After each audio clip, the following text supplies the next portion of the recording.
Saya sebelum nak berjawab tentang 30% ini, sedikit saya bagi latar belakang lah. Mungkin semua orang selalu ataupun kerap dengar tentang perlunya 30% wanita di dalam pembuat dasar dan sebagainya. Ada orang tanya saya kalau masa awal-awal dulu, kenapa 30%? Kenapa tak minta 10% ke, 50% ke, kan? Macam tu. So saya nak jelaskan, 30% ini adalah satu kayu ukur yang mana kehadirannya dia dirasai, ya, dan ianya boleh merubah sesuatu. Contohlah supaya mudah, kalau ada yang buat sains ni lagi mudahlah, yang pandai fizik dan sebagainya. Tapi contohnya kalau kita masak air lah, ya, kita jerang air, kalau suhu dia baru cecah 10%, tak rasa lagi panas tu, ya. Naik sikit, rasa sikit, ya. Tapi dia 30% tu bila kita sentuh tu, ya, suhu dia 30 darjah, dia pegang dia dah rasa panas. Jadi dia dirasai kehadiran dia. Bukan saja dirasai, pandangannya, keputusannya, dasar yang nak dilontarkan boleh merubah menjadi keputusan yang dipilih ataupun diangkat oleh sesuatu organisasi ataupun sesuatu peringkat pembuat keputusan itu. Jadi untuk itu kefahaman tu kena penting. Jadi orang kata 30% ini kalau ikutkan pelaksanaan di peringkat dunia, 30% ini adalah floor ataupun lantai, ya, lantai untuk mencecah supaya wanita itu diberi peluang dalam pembuat keputusan. Tetapi ceiling dia berapa? Kalau bawahnya lantai ni 30%, ada tak had maksimum dia? Ada. Had maksimumnya juga kita merasakan 50% itu cukup. Jangan minta lebih. Ya?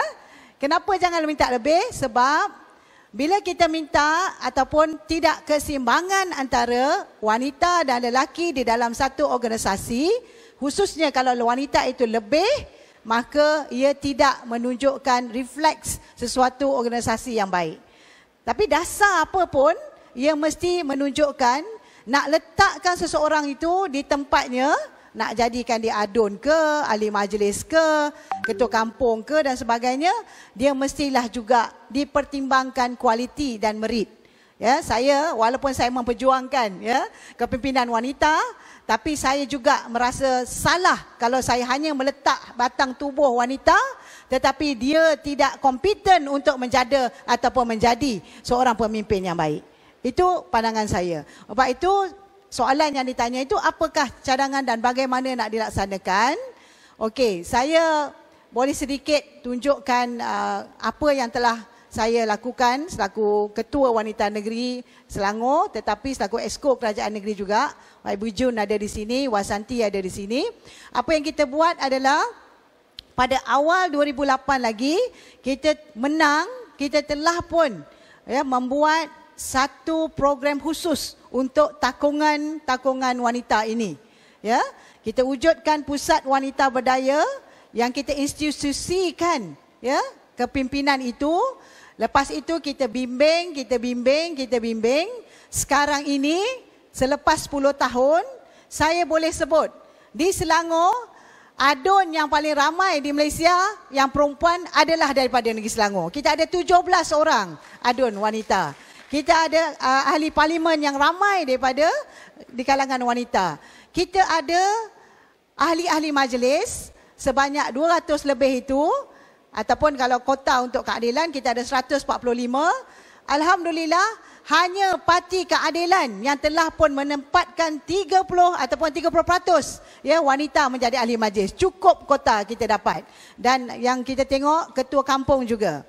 Ya, ketua kampung juga kita dapat menetapkan 30%. Tetapi apa yang penting, bila kita mendapat sesuatu posisi itu, position itu, kita jangan lupa ada tanggungjawab nak kita buat.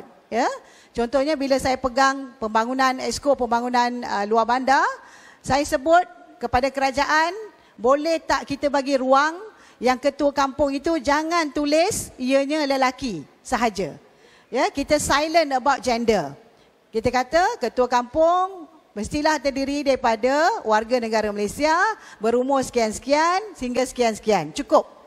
Jadi bagi peluang. Orang perempuan pun boleh jadi ketua kampung. Ya, orang lelaki pun boleh jadi ketua kampung. Sebab itu ketua kampung wanita di Selangor kita panggil bukan ketua kampung, kita panggil Toh Puan Kampung. Ya, ada dalam 15 orang. Ya, okey, itu cerita yang saya nak bawa. Tetapi yang lebih mendasar adalah perlunya wanita itu diletak sebagai pembuat dasar bersama dengan kaum lelaki kerana sudut pandang dia berbeza. Orang perempuan dia nampak sesuatu tu lain sikit daripada orang lelaki. Ya. Jadi kombinasi itu menjadikan keputusan ataupun tawaran dasar yang kita nak buat itu lebih baik. Ya, lebih baik. Kalau pengalaman saya sendiri, kalau jadi adun di Batu Tiga, seawal jadi adun tu, saya cakap kalau contohnya kita orang Islam di masjid, saya kata boleh tak kita ubah sikit, tempat ambil air semayang, orang perempuan duduk di dalam masjid, tidak di luar. Sebab apa? Kami pakai tudung. Kalau tempat semayang tu di luar, susah kita nak menjaga aurat kita. Jadi kita ubah tempat semayang. Lepas tu pernah perbincangan ya dengan Plus Highway. Kalau kita tengok rawat dan rehat R&R, ya, toilet toilet perempuan lebih banyak daripada toilet lelaki. Bukan sebab orang perempuan pergi bilik air ramai ataupun kerap. Sebenarnya orang perempuan kebanyakan pergi masuk toilet bawa anak-anak dia sekali. Ya? Jadi sebab itu toilet dia kena lebih daripada toilet orang lelaki. Dan toilet kanak-kanak yang sesuai untuk kanak-kanak lebih dibuat di tempat perempuan. Dan perkara ini berlaku selepas salah seorang board of directors dia adalah perempuan. Barulah perubahan ini berlaku. Dan kalau kita perasan, sekarang ini kalau orang perempuan lah, orang lelaki takkan masuk toilet perempuan kan. Dulu sink tempat basuh tangan, orang perempuan tinggi. Tetapi bila Datuk ini dia jadi CEO kepada Plus, dia kata tak boleh sink tinggi. Sebab apa? Orang perempuan yang mengandung nak capai pilih itu tak sampai. Ya, sebab perut dia lebih besar. Jadi jauh tak sampai. Jadi semasa beliau merendahkan sink itu supaya perut tu atas sinki. Jadi dia senang nak basuh tangan, nak basuh muka dan sebagainya. Jadi inilah kesimpulan yang saya nak sebut. Kadang-kala orang perempuan sudut pandang dia berbeza daripada sudut orang lelaki, tetapi hasilnya bila kombinasi ini dia akan memberikan sesuatu yang lebih baik kepada rakyat. Jadi kalau bercakap tentang yakini rakyat, undi rakyat di luar sana, lebih kurang 50% dia wanita. Jadi kita kena memberikan ruang kepada wanita-wanita keadilan kita yang mampu, yang layak dan juga yang memang kalau tak ada layak pun bagi dia ruang untuk beliau ada di posisi ini supaya kita boleh mengangkat isu-isu wanita lebih baik lagi. Kerana nak undi, nak menang pilihan raya, masalah wanita juga mesti disantuni dan ianya wajar dan boleh diangkat hanya kalau pemimpin-pemimpin wanita ini boleh membawa isu wanita yang lebih baik. Jadi itu saja respon.